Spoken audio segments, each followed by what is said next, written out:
Just a little less than a week ago, behind these clump of bushes behind me, they found Myra's body. Myra came all the way from Guatemala seeking the freedom to be the transgendered person she was. She lived here for many years. She was 52 years old when she died. She was killed. The autopsy report shows that she tried every defensive measure known. She was trying to defend herself, and the bruises and the cuts indicate that. So far, the assailant is unknown, and for some reason or other, the police have moved this incident from where we stand now over a block away to Garrott Street, which is on the other side of the complex of overpasses to my left, to my right.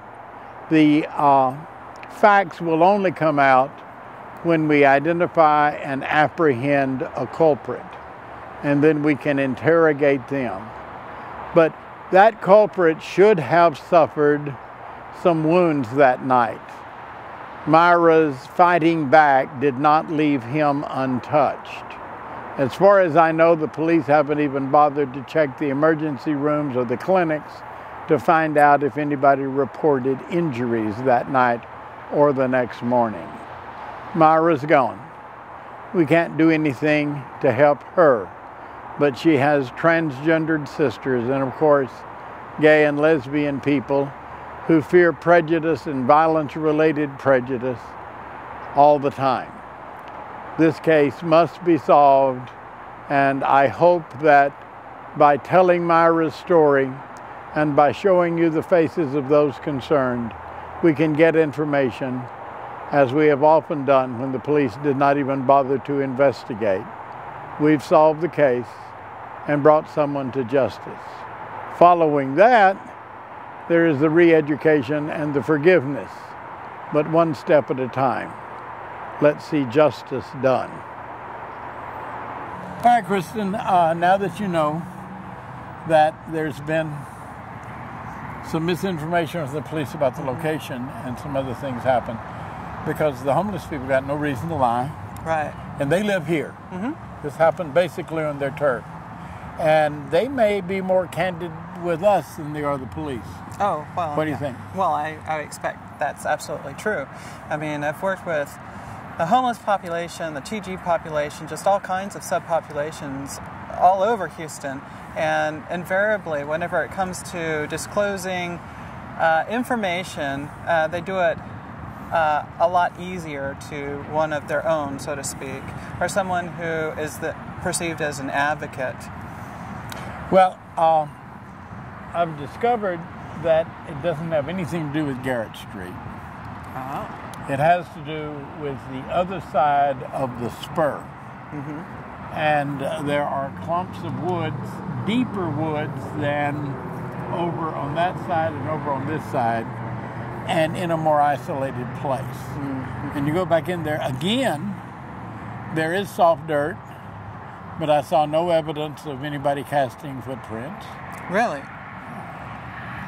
And I guess the yellow tape was basically a decoy for us, and that worked. I was going for it. That's where I thought. Yeah, I was going for it because they walk off and leave the tape behind, and you see the tape and you say, well, this must be the place, but it's not. So the tape was placed there on purpose to justify what the police. Now, there may be a perfectly legitimate investigative reason for not disclosing the exact location. Other than the shots, which nobody knows came from in this piece, right. There won't be, I don't think, any further discussion about where it actually happened, except if we're going to do a remembrance memorial. We will go back to that place because a spirit left there. That's right. That's right. Well, you know, I mean, whenever I think about that, you know, she was literally beaten to death. Yeah. I mean, that takes some effort, that takes some time. And it also leaves injuries on your assailant. Yes, yes. And, you know, people had to have heard something or saw something, and I'm just really glad. Or the assailant could have gone for treatment. Could have, yes, that's true. And you know, I think that this case has a pretty good chance of being solved. There's so many people in the community that's you know, looking at this and interested in it, and people are walking up and down the street, putting up signs, asking people who pass by, you know, what did they know, what have they heard. That kind of community involvement, I think, is going to that's going to be what makes or breaks this case. Well, beyond the case, I appreciate your correcting the bad language and the prejudicial stuff that was in the media. That's your community role, and I appreciate you did that well and right away. And organizing. Characteristically, we don't get good services from people like police, but characteristically, we're able to do what we have to protect our community. Yeah, and you know, from everything that I can tell, this is going to be a pretty large vigil, and I'm just so touched about that. You know, from what it sounds like, this is going to be far beyond anything that I could have even hoped for.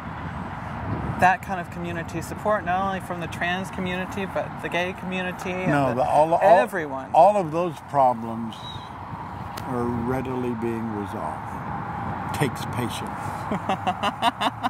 Well, we got some work to do in about a half hour. Okay. Thank you, Ray. Thank you. Thank you.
I could be a little too touchy-feely. I apologize.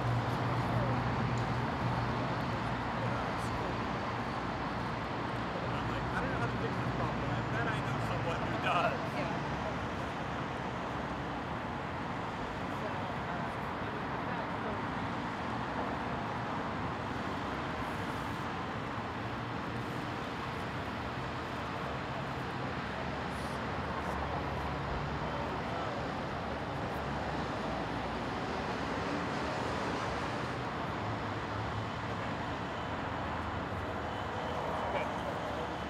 No, actually I haven't. It just occurred to me that it's a little later.